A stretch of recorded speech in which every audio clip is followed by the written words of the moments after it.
पत्रकार बंधुओं को नए साल की शुभकामनाएं। आज लोहड़ी का त्योहार है, उसकी भी शुभकामनाएं पूरे पार्टी परिवार की तरफ से।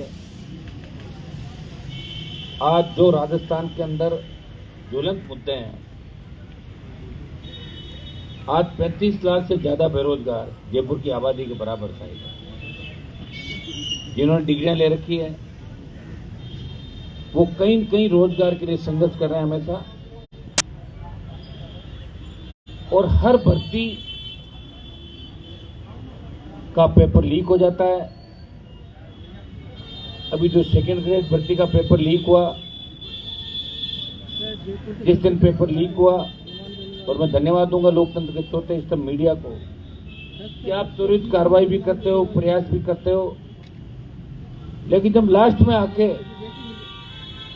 आंकड़ों पे जब सरकार हाथ नहीं डाल पाती, मंत्री और बड़े ब्यूरोक्रेट बच जाते हैं, तब हर आदमी यही कहता है कि आखिर इनका सरगना कौन है, आखिर इनके पीछे कौन है। और हमने हर मामले के अंदर, चाहे रीट भर्ती हो, वो भी लोकसभा के अंदर मामला उठा था, एक भर्ती रद्द करी थी। और ये पेपर लीक की परंपरा कोई नई नहीं है। वसुंधरा सरकार के समय में भी आपके करीब करीब 2013 की एलडीसी भर्ती, जेल पर 2015, कांस्टेबल भर्ती 18, लाइब्रेरियन 18, जयन सिविल 18, रीट, फिर आपकी आ गई इधर गहलोत के समय 21 रीट, बिजली विभाग के टेक्निकल हेल्पर, कांस्टेबल 22, वन रक्षक, वरिष्ठ अध्यापक, आपके एसआई का एग्जाम, जयन का। तो इस तरह लग रहा है कि पेपर लीक कराने में भी वसुंधरा गहलोत का गठबंधन नजर आ रहा है। इस मामले के अंदर बराबर पेपर लीक हो रहे हैं, बराबर भर्तियां रद्द हो रही है, और नेताओं के अधिकारियों के बराबर नाम आ रहे हैं। हमने आरोप भी लगाए थे, वसुंधरा के समय आरपीएससी का चेयरमैन जेल गया जो अपने बेटी के नंबर बढ़ा रहा था। बताओ इससे ज्यादा क्या होगा। विधानसभा के अंदर मामला उठा, हमने विधानसभा में आरपीएससी को सब्जी मंडी बताया था, एक ये मांग करी थी कि उस समय के 10 साल के आरपीएससी के चेयरमैन की जांच कराएं। तो ज्यादातर के रिश्तेदार जो 10, 12 और ग्रेजुएशन में सेकंड डिवीजन थे, वो टॉप कर रहे थे। कोई आरएस टॉपर था, कोई आरपीएस का, कोई आरजेएस के अंदर भी आरपीएससी का जो रोल रहता है। तो जांच कौन कराएगा? जांच स्टेट गवर्नमेंट कराती है या हाईकोर्ट, सुप्रीम कोर्ट कराता है? स्टेट की कोई भी एजेंसी स्टेट के किसी मंत्री को और बड़े अधिकारी को सलाखों के पीछे नहीं डालती। इसलिए हमने बार बार मांग करी, इस सेकंड ग्रेड के पेपर के अंदर भी हमने मांग करी कि इसकी सीबीआई जांच हो, और सीबीआई जांच के अंदर दूध का दूध और पानी का पानी हो जाएगा। सरकार सीबीआई जांच से मुकर रही है, सीबीआई जांच नहीं करा रही है। वसुंधरा के समय भी यही हुआ, हम लोग सीबीआई जांच की मांग करते थे, सीबीआई जांच नहीं करवाई किसी भर्तियों की। और जहां जहां सीबीआई जांच हुई, आप देखिए, जहां जहां प्रदेश के मामलों की, चाहे अपराधियों की, चाहे दूसरे मामलों की। मुझे याद है कि अशोक गहलोत के समय जब भंवरी कांड हुआ था और उसकी सीबीआई जांच हुई, तुरंत दे दी अशोक गहलोत ने सीबीआई जांच, बिना मांगे सीबीआई जांच। तो स्टेट की एजेंसी भी जांच करती थी, इसका मतलब उनका फेल्योर था स्टेट का सिस्टम। जो जांचें सीबीआई को देनी है, उसमें राजस्थान का आम आवाम सड़क पे है और राजस्थान का नौजवान सड़क पे है। हम बार बार डिमांड कर रहे हैं, मीडिया बोल रहा है, प्रिंट मीडिया बोल रहा है, इलेक्ट्रॉनिक मीडिया बोल रहा है, सोशल मीडिया से आवाज आती है, लोग ट्रेंड चलाते हैं ट्विटर पर कि सीबीआई जांच करो, राजस्थान को बचाओ, राजस्थान को बचाओ। आज तीनों आपने देख लिया, आरपीएससी को देख लिया। आरपीएससी के अंदर सबसे बड़ा महत्वपूर्ण जो पेपर सेट और जो गोपनीय शाखा होती है, वो होती है चेयरमैन के पास। चेयरमैन ही आरपीएससी का सर्वे सर्वा होता है। चेयरमैन के पास अथाक शक्ति है, आरपीएससी के चेयरमैन के पास। और जब जब ये प्रमोटेड चेयरमैन बने, चाहे आपके वो आरपीएस से पहले गौरान थे, वो भी आरपीएस से थे, अभी संजय सोत्री हो गए, चाहे आरएस से और लोग बने, तो जब जब आरएस आरपीएस वहां पहुंचे चेयरमैन के पद पे, भट्टा बिठा दिया। और ये पॉलिटिकल नियुक्तियां तो जातिवार आरपीएससी के अंदर करते हैं, ये भी मैं इसकी गलत है। यहाँ सिर्फ उन्हीं लोगों की नियुक्ति होनी चाहिए जो उस मुद्दे की बात करें। अभी एक कोई वीडियो वायरल हो रहा था जिसमें कोई सब इंस्पेक्टर का वो जो एक इंटरव्यू ले रहे थे किसी संस्थान में, उसको पूछा कि भारत का राष्ट्रपति कौन है, प्रधानमंत्री कौन है ये तो मेरे को ध्यान नहीं, और उसने टॉप कर रखा बता रहे हैं, और उसका इंटरव्यू बाकी था। इस तरह का एक वीडियो सोशल मीडिया पे चल रहा था। तो आप देखिए इससे बड़ा दुर्भाग्य नहीं होगा कि हम दिल्ली के अंदर हैं, लोग कहते हैं कि साहब वहाँ डिग्री मिल जाएगी क्या, बच्चा फेल हो रहा है, कोई जयपुर से डिग्री दिलवा दो, कोई बोर्ड की डिग्री वो दिलवा दो, आप ग्रेजुएशन करा दो। कितने प्राइवेट विश्वविद्यालय खोल दिया आपने, उत्तर प्रदेश से ज्यादा प्राइवेट यूनिवर्सिटी राजस्थान में खोल दी। कोई नियामक आयोग नहीं, चाहे जैसे एग्जाम कराते हैं, चाहे जैसे मार्कशीट देते हैं, चाहे जैसे नंबर देते हैं, चाहे जिसको पास कर देते हैं, चाहे जिसको फेल कर देते हैं। आखिर इस राजस्थान को कौन बचाएगा? राजस्थान को बचाने के लिए हम सबका कर्तव्य है। मैं धन्यवाद दूंगा मीडिया के मेरे भाइयों का कि जब एसीबी के डीजी ने एक फरमान जारी किया कि जो भ्रष्टाचारी है उनका नाम उजागर नहीं होगा। आपने प्रयास किया, हम सब ने प्रयास किया, और 3 दिन बाद सीएम ने वो आदेश वापस ले लिया। कितना बड़ा दुर्भाग्य कि भ्रष्टाचार के अंदर पकड़े जाने के बाद भी नाम उजागर नहीं हो, तो फिर क्या उसको इनाम दोगे जो भ्रष्टाचार के अंदर पकड़ा जा रहा है? और जब भ्रष्टाचार के अंदर कोई पकड़ा जाता है तो उसके पहले उसकी पूरी हमें वो करनी पड़ती है कि आपकी वॉइस रिकॉर्डिंग मिलान होता है, एसीबी वाले नोट देते हैं, उन नोट पे कलर होता है, तो सारा सिस्टम होने के बाद भी भ्रष्टाचार के अंदर पकड़ा जाता है। दूसरा, आप आय से अधिक संपत्ति पकड़ते हो तो पहले उसकी सारी संपत्तियां निकलवाते हो, बेनामी किन किन के नाम से, रिश्तेदारों कौन है, उसके बाद एसीबी छापा मारती। लेकिन दुर्भाग्य देख, फरमान जारी कर दिया और सीएम ने वापस ले लिया। सरकार में बैठे मंत्री कहते हमें तो जानकारी नहीं है, और सरकार की तरफ से बोल देते। तो ये राजस्थान के अंदर खेल चल रहा है वसुंधरा गहलोत के गठबंधन का। आप देखिए, पेपर लीक, अब हर भर्ती उसके अंदर है कि हर भर्ती होती है, एग्जाम होता है तो बच्चे पहले ही कहते हैं इसका पेपर आउट होने वाला है, एग्जाम देने जाएंगे उससे पहले कहते हैं तो पेपर आउट होगा। तो इस राजस्थान के अंदर जो भर्तियों पे भरोसा था, चाहे आरपीएससी, चाहे कर्मचारी चयन आयोग और माध्यमिक शिक्षा बोर्ड, जिसने रीट के एग्जाम उस समय करवाए, और वो भी उसके जो रीट की दुर्गति राजस्थान के अंदर हुई और देश में जो राजस्थान की बदनामी हुई। और आज भारतीय जनता पार्टी के हमारे आरएलपी के तीनों विधायक बैठे, जब रीट एग्जाम की सीबीआई जांच की मांग को लेकर बीजेपी आरएलपी ने सामूहिक मीटिंग की विधानसभा के अंदर, और ये कहा कि जब तक सीबीआई जांच नहीं होगी सदन नहीं चलने देंगे। और आप लोगों को छोड़ के और बीजेपी वालों ने अध्यक्ष से चैम्बर में जाकर अलग बात करी और सदन चला दिया। अब हमारी संख्या 3 है, ये अगर संख्या 30-40 होती तो हम रोक देता उसको। 3 व्यक्ति प्रयास कर रहे हैं, चाहे परिवहन घोटाला हो, किसी मंत्री का नाम आए, चाहे मुख्यमंत्री का करीबी महेश जोशी जिसका बेटा जिस तरह की धर्म बदल के और रेप की घटना करता है, चाहे नामा का महेंद्र जिसका परिवार हत्या के अंदर है, राजेंद्र विदुड़ी, आपका जोरीलाल मीणा के बेटे को पकड़ा, ये राष्ट्रीय लोकतांत्रिक पार्टी के संघर्ष का ही परिणाम है। मुख्यमंत्री के करीबी लोगों को छूट दे रखी राजस्थान में। उसका कारण है कि जब सरकार गिर रही थी तो बहुत से लोगों ने सरकार बचाई, सब मंत्री नहीं बन पाए। तो कई लोगों ने कहा कि हम तो दोनों तरफ से गए, उधर भी गए इधर से भी गए, तो बोले ठीक है आप ऐसा करो, लूट खसोट करो, ये परमिशन उन लोगों को दे दी। तभी तो राजस्थान के अंदर लूट मची। अभी इस मामले के अंदर जो आरोपी आपका भागा है ढाका, वो तो सीएम के नजदीकी अमित ढाका जो था, यहाँ गृह मंत्रालय देखता था, उसके पास ही बैठ रहता था, उसका भाई बना हुआ था। मैंने आरोप भी लगाए थे मुख्यमंत्री के ओएसडी, जिन पर पहले भी आरोप लगे। ये जितनी भी कोचिंग संस्थाएं टूट रही है, बुलडोजर चल रहे हैं, इनके अंदर मुख्यमंत्री के ओएसडी की 2-3 जगह पार्टनरशिप है परिवार की, ये भी आरोप हम लोगों ने लगाए। आप ये बताए कि सारी इंटेलिजेंस है जिनको डीजी बनाया, वो पूछकर के अंदर ये कह रहे थे कि अपराध की गैंग की कमर तोड़ दूंगा, और 24 घंटे के अंदर पूछकर में गोली मार दी। यहाँ आपके बेरोड के अंदर देखिए कि किस तरह पुलिस कस्टडी के अंदर गोली मार के चले गए। सीकर के अंदर जो घटना हुई, तमाम राजस्थान के अंदर त्रैमाम मच रखा है, कोई किसी का हालचाल जानने वाला नहीं। गहलोत को चिंता है सरकार बचाने की, पायलट सीएम बनना चाहते हैं, और Bharatiya Janata party time pass कर रही है कि लोगों के पास विकल्प नहीं, कहां डालेंगे वोट, अपने आप हमें दे देंगे, बिना चेहरे के मोदी जी की लेट चलेगी, दे देंगे वोट। तो मैं यहाँ 2-3 मामलों में और जिक्र करूंगा। बजरी माफिया, ये वही बजरी माफिया जो वसुंधरा जी का करीबी हुआ करता था और बीजेपी के बड़े नेताओं के साथ 7 स्टार होटलों में आज भी दिखता हो, और यही बजरी माफिया गहलोत से सारी लीज ले ली उसने। 16 टन पास है, 40 टन भरवाता है, पर टन 500 रुपए लेता है। कई नेता आंदोलन भी करते हैं, लेकिन पता नहीं फिर बाद में कहां चले जाते हैं। बाड़मेर के अंदर 90 दिन से आरएलपी बालोतरा में आंदोलन कर रही है। आज हम तारीखों का ऐलान भी करेंगे। 3 बड़े जो हमारे प्रदर्शन है बिजली को लेकर। 24 घंटे बिजली देने की बात करी, 7 घंटे रबी में, 6 घंटे खरीफ के अंदर बिजली मिल नहीं रही है। बिजली को लेकर त्राइमाम 3 घंटे 4 घंटे, और वो भी ट्रिपिंग आ रही बार बार। किस तरह सीट भर रहे हो किसान की। आपने तो कहा था बिजली थाने खत्म कर देंगे।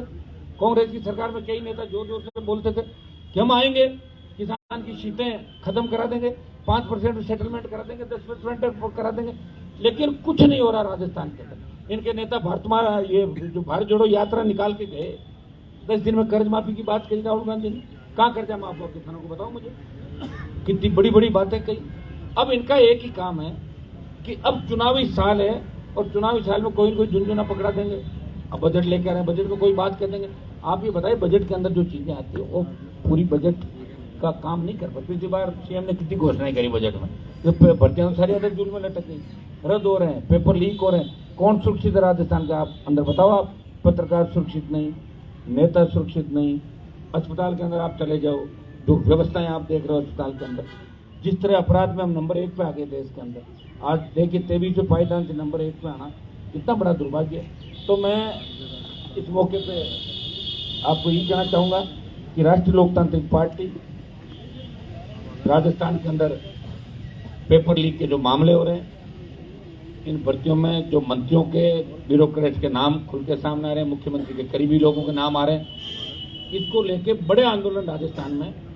विधानसभा का 23 तारीख से जो सत्र है, इसमें तो मजबूती से हमारी पार्टी मामले उठाएगी, लेकिन 23 तारीख से जो सत्र है उससे पहले हम 3 बड़े प्रदर्शन पेपर लीक को लेकर 17 तारीख को जयपुर के अंदर आरएलपी का बड़ा प्रदर्शन होगा, 17 जनवरी को, और 19 जनवरी को बालोतरा बाड़मेर के अंदर बजरी माफिया के खिलाफ जो 90 दिन से आरएलपी की तमाम पदाधिकारी वहां बैठे हैं, वहां से हम शुरुआत करेंगे। तमाम राजस्थान में जहां जहां बजरी के माफिया गुंडागर्दी कर रहा है उनके खिलाफ आरएलपी बिगुल बजाएगी, लड़ेगी।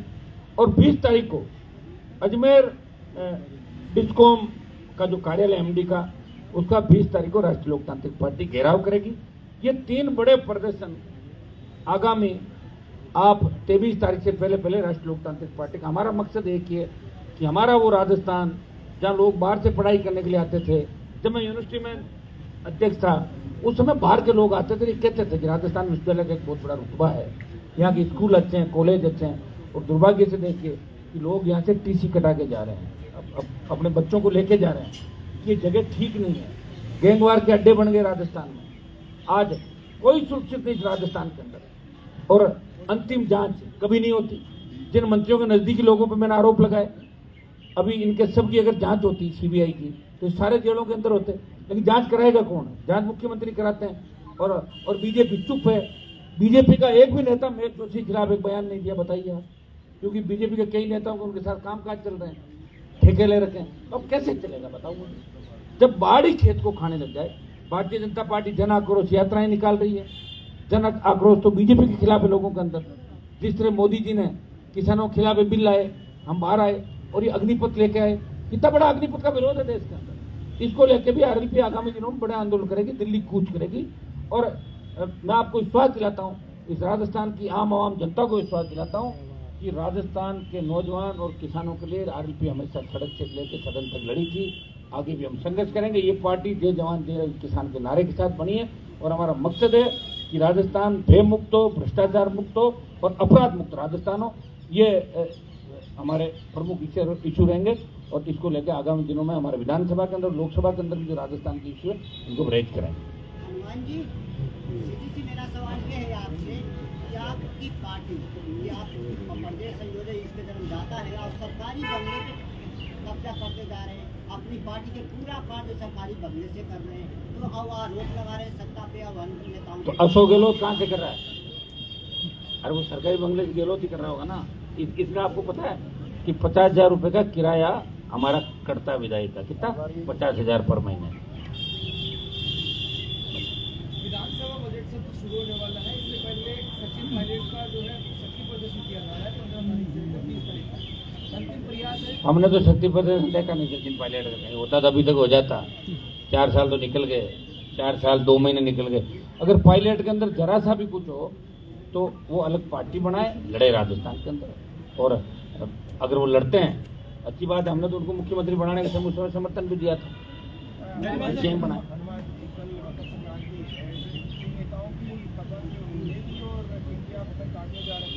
अरे सब हो जाएगा, आप चिंता मत करो, 23 आने दो आप। अभी ये उपचुनाव थे ना, उनको लेके आप मत चलो। इन उपचुनाव में कहीं 47 आए, कहीं 48 आए, उनको छोड़ो आप। 23 का चुनाव अलग होगा। जितने भी उपचुनाव होते हैं उसमें निश्चित रूप से सहानुभूति का भी मामला चलता है, थोड़ा बहुत हो जाता है, लेकिन 23 का जो रिजल्ट आएगा कईयों की कट जाएगी, और मेरे हिसाब से तो करीब करीब जो घूम रहे हैं इनकी ज्यादातर की कट जाएगी। सर एक सवाल इधर भी सर, इधर कईयों की मैं खुद ही काटूंगा ना, उनको बता दूंगा, अभी जरूरी है कि सारी बातें सर। अब तक तो आप बीजेपी किसकी काटनी है किसकी रखनी है। हाँ, अब तक तो आप बीजेपी के लिए बोलते रहे, सब लोग बोलते रहे कि उनके ही वहाँ पर मुख्यमंत्री के बहुत सारे चेहरे हैं। कल एक मंत्री जी का ऑडियो टेप पे आया, उन्होंने बोला कि सिविल लाइन का भाग्य किस्मत खुलने वाली है इस चुनाव में। क्या वहाँ पे भी ये सपने कहाँ पे?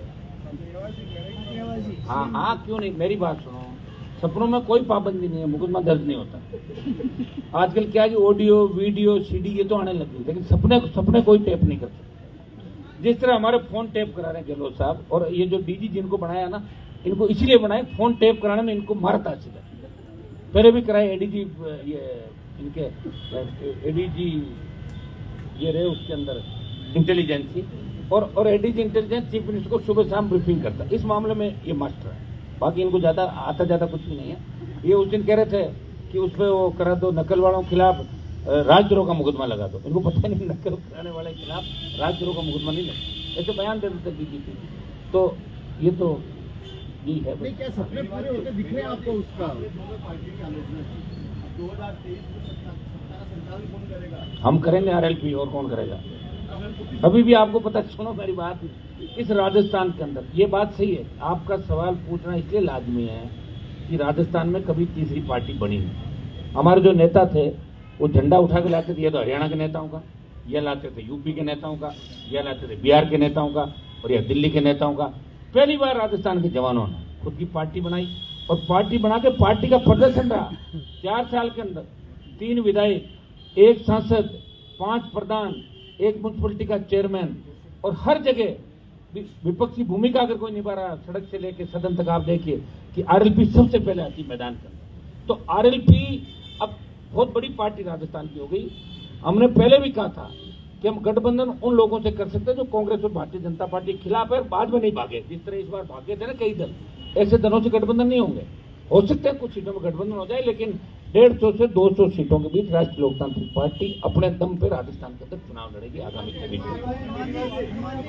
लगातार मांग हो रही है सीबीआई जांच की, आप भी कर रहे हैं, बेरोजगार भी कर रहे हैं, भी कर रहे हैं। अगर मांग नहीं मानती तो क्या होगा? और आंदोलन, भारत जोड़ो यात्रा तो फ्लॉप होगी ना, वो तो कांग्रेस को जोड़ रहे हैं, टूट गई ना कांग्रेस चारों तरफ से।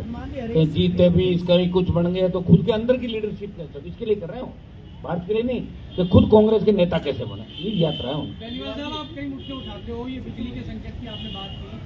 राजस्थान में जितनी भी सरकारी संयंत्र हैं इनको कोयला नहीं मिल रहा, पर प्राइवेट जितने भी संयंत्र हैं इनके पास में आसानी से कोयला उपलब्ध है। ये मुद्दा आप लोकसभा के अंदर क्यों नहीं उठा देंगे ना? उठा देंगे। आज आपने कहा, पहले तो उठाया मैंने, शायद आप मेरे लोकसभा का हर भाषण नहीं सुनते, प्लीज एक बार चेक कर लें आप। उठाया मुद्दा और उठाएंगे इसको। ऐसा कोई मुद्दा बचा ही नहीं मैंने नहीं उठाया। 2018 में आपने पार्टियां गठन किया था, उसमें भी आपने कहा था अकेला चलेंगे, किसी के साथ नहीं जाएंगे, लेकिन 8 महीने बाद आप बीजेपी के साथ चले गए। वो पूछा, आप रुकिए एक बार, ऐसा है अकेला चलेंगे, चल रहा हूँ ना अकेला, आप मेरी बात सुनो। पूछा एक मिनट, मुझे मेरा कोई प्रधानमंत्री बनने का मकसद नहीं, मैं पहले बता दूं आपको। हमारा स्टेट के अंदर राजस्थान की सत्ता आरएलपी की आए, और ये हमने कोई सत्ता के लिए पार्टी नहीं बनाई। हुकार रैलियों के माध्यम से कर्ज मुक्त किसान, फ्री बिजली, टोल मुक्त राजस्थान, मजबूत लोकल, जो आपकी आवाज थी वही मेरी आवाज थी। आप जो आवाज उठा रहे थे वही मैं उठा रहा था, जो आप कहते थे वही मैं कहता था कि ये होना चाहिए। और एक व्यक्ति ने शुरुआत करी, हुकार रैलियों के माध्यम से नेताओं को गांव गांव भिजवा दिया, नेता जाते तो नहीं थे, प्रयास किया। और उस समय लोकसभा चुनाव के अंदर मेरे सामने विकल्प था कि या तो मैं मेरी पार्टी पर लड़ूं, और चूंकि जो परिवार में लंबे समय से नागौर में शोषण कर रहा था लोगों का, उस परिवार के खिलाफ लड़ना भी था। 14 में निर्दलीय चुनाव लड़ा था, 1,60,000 वोट मैंने लिए थे 14 के अंदर। तो मैंने लोगों को पूछा, बच्चों को बताओ क्या किया जाए। एक ही आवाज आई कि आप मोदी जी से गठबंधन कर लो। कर लिया मैंने गठबंधन, और गठबंधन मेरी शर्तों पर किया। और आपको शायद इस बात का ध्यान नहीं है, ये देश का पहला गठबंधन होगा। जब वसुंधरा जयपुर में थी तैयार होकर बैठी थी अंदर आने के लिए, अंदर नहीं आने दिया मैंने कहा इसके साथ नहीं बैठूंगा। हो सकता है ऐसे गठबंधन, ये तो कभी कभार होता है गठबंधन, ऐसे बातें होती ज्यादा। वसुंधरा को पार्टी कार्यालय में नहीं आने दिया, गठबंधन किया। और जब मुझे लगा कि देश का किसान तकलीफ के अंदर है, मुझे पुकार रहा पंजाब हरियाणा यूपी का किसान, राजस्थान में किसान आंदोलन नहीं था, मैंने ही खड़ा किया राजस्थान का किसान आंदोलन, छोड़ दी मोदी की सत्ता। और अब जब जवान पर संकट आया, जवान के लिए अगर देश में कोई एमपी लड़ रहा है अग्निपथ के खिलाफ, हनुमान बेनीवाल लड़ रहा है, 2 लाख जवानों की रैली करी, पहले दिन आंदोलन में कूदा। लोकसभा के अंदर आप देखते हो तख्ती लेके कौन खड़ा रहता है हमेशा कि अग्निपथ वापस लो, मैं दिल्ली भी कूच करूंगा। ये स्टेट के आंदोलन है, मजबूती से हम पहले भी लड़ रहे थे, आगे भी लड़ेंगे। और जितने भी भ्रष्टाचारी कांग्रेस बीजेपी के हैं, देखिए मेरा किसी जाति से झगड़ा नहीं, किसी व्यक्ति से झगड़ा नहीं, जो करप्शन करेगा, अपराध करेगा, उसके खिलाफ हनुमान बेनीवाल खड़ा मिलेगा आपको हर जगह, आम आदमी के लिए, गरीब आदमी के लिए, हर जाति के लिए। आप मेरे पास कोई मामला आ गया, तो मैं ये नहीं पूछता उसकी जाति क्या है, वो मामला में लोकसभा और विधानसभा के अंदर हमेशा मेरे विधायक आप देख रहे हैं मजबूती से सबसे पहल करते हैं। मुझे तो कई बार ये लगता है कि बीजेपी कांग्रेस का पीछा नहीं किया, हमारा पीछा करिए। आप देखिए आरपीएस, जैसे ये 2nd ग्रेड का पेपर लीक हुआ, जैसे मीडिया के माध्यम से हमें जानकारी मिली, 4 प्रदर्शन का मैंने डाला सोशल मीडिया पे 4 बजे, आरपीएससी अजमेर, गहलोत का घर जोधपुर, बीडी कला का घर बीकानेर और जयपुर राजधानी, 4 प्रदर्शन हम करेंगे 4 बजे। उससे पहले बीजेपी वाले बोले कि कोई सुना करो तो उसके ताले तोड़ लो। 7-8 जन चले गए और वहाँ कोई घर में रहता उसका घर के खबर छपा ली, क्या ताले तोड़ दिए, ताले तो मेरे घर के टूट गए, चोर पकड़े के बाद मैं ये कह रहा हूँ, मेरी बात भी तो आप ध्यान से सुनो। आप बताएं, पहले तो आप ये बताओ हरीश चौधरी किसकी टीम है, फिर आप जानते हो। जब कॉलेज यूनिवर्सिटी में पढ़ते थे तो अशोक गहलोत अगर 5 बजे आते, 4 बजे आते ट्रेन में, तो 3:30 बजे जाके खड़ा हो जाता थैला लेकर। वो तो उसको पॉलिटिकल पापा कहते थे गहलोत को, पता 2 पापा होते हैं, एक तो जो पैदा करता है और एक राजनीति, वो कहते हैं पॉलिटिकल पापा है गहलोत। जो 40 साल पॉलिटिकल पापा कर, वो कल को कहते हैं कि हनुमान जी दिए, अभी आपके लिए कोई कहते हैं आपका चैनल ये, तो कहने थोड़ी हो जाएगा, आरोप प्रत्यारोप लगता है। कांग्रेस भी डर गई, भाजपा भी डर गई। जिस तरह में कोई बीजेपी के एक नेता का बयान कह रहा था, वो कह रहा था कि आरएलपी के अंदर तो पागल घूम रहे हैं। बताओ इसका मतलब उसकी मानसिक स्थिति ठीक नहीं जो बयान कर रहा है, क्या बात कर रहे हो। डर गए कांग्रेस बीजेपी के लोग। मेरे दरवाजे पे मैं नहीं जाता किसी के दरवाजे, आप देख लेना, आगे भी चुनाव आएगा, चक्कर लगेंगे, लेकिन कोई फायदा नहीं। इस बार राष्ट्रीय लोकतांत्रिक पार्टी राजस्थान को बचाने के लिए मजबूती से लड़ेगी। उसका इलाज कर दिया मैंने, सुन लो मेरी बात। हाँ ना दावा क्या फिर आपको पता ही नहीं, फिर अभी कंटेम्प्ट उसका। हाँ बताओ। तो मैं ये कह रहा हूँ वो सब इन्फ्लुएंसर है जो कह रहे हैं ये बात। बीजेपी तो कह रही कांग्रेस की बी टीम, कांग्रेस कह रही बीजेपी। मैंने कहा दोनों पार्टियां सी टीम करप्ट है, कांग्रेस और भारतीय जनता पार्टी। और आप पार्टी का नाम क्यों ले, क्या आप पार्टी का सामान क्या राजस्थान के अंदर, क्या वजूद है आप पार्टी का, तो एमएलए क्या उनका आप पार्टी का। आ रहे कौन मना कर रहा है, बड़ा सरकार यहाँ पे बनाई करो गुजरात में, कहाँ गए, यूपी में लेनी क्या सीट है, और ठीक हो गया वो दिल्ली पंजाब कोई आपस में। अरे तो ऐसा है, मैं ये कह रहा हूँ मेरे खिलाफ अगर बोला तो माफी मांगता हुआ नजर आ रहा है, हाथ जोड़ता हुआ, मेरे यहाँ माफी मांगने घूम रहा है, माफ करो मुझे। ऐसे बयान देकर अपने बयान से बदलना, बोल और बाप एक ही होता है, इसका बयान होता है वही होता है। मेरा बयान है कि मैंने कहा वसुंधरा मुक्त करूंगा, भगा दिया वसुंधरा को, कितना टाइम हो गया, टाइम हमें भी लगा होगा, लेकिन वसुंधरा नहीं है राजस्थान में। जो क्रेज था ना, लोग सेल्फी लेने के लिए भागते थे, कोई नहीं जाता सेल्फी लेने, खुद ही फोन करती है, सरपंच साहब आपके गांव में कोई कार्यक्रम हो तो मुझे भी बुला लीजिए। ये स्थिति मैंने करी भैया, बीजेपी ने नहीं करी वसुंधरा की। या आप कोई चीज को सोचना है, कई पत्रकार तो नए हैं इनके अंदर, शायद 20 साल से संघर्ष चल रहा है मेरा, कोई आज का संघर्ष नहीं है, ठीक है ना। और हर संघर्ष किया, अपराधियों से लड़ा, भ्रष्टाचारियों से लड़ा, मुख्यमंत्रियों से लड़ा, गहलोत के बेटे को जोधपुर में जाकर आए। आपने सवाल किया था बीजेपी कार्यालय के बाद कि अब क्या करोगे, मैंने कहा इलाज कर दूंगा, कर दिया इलाज। ऐसे ही होता तो हमेशा सारी, अभी मेरे पास सत्ता दे तो फिर मैं सब बता दूंगा, ये हो गया वो हो गया। हाथ में थोड़ी तो लड़ रहे हैं यार। सबसे बड़ी बात है हमने पार्टी बचा ली, कम बात है क्या। कांग्रेस भी आरएलपी को तोड़ना चाहती थी, भाजपा भी तोड़ना चाहती थी, लेकिन टूटी नहीं आरएलपी। किसी के जाके होटल के अंदर नहीं गए, कोई बाड़े में नहीं थे, मेरे साथ थे उस समय भी, और आज भी साथ खड़े तीनों विधायक। Okay, thank you.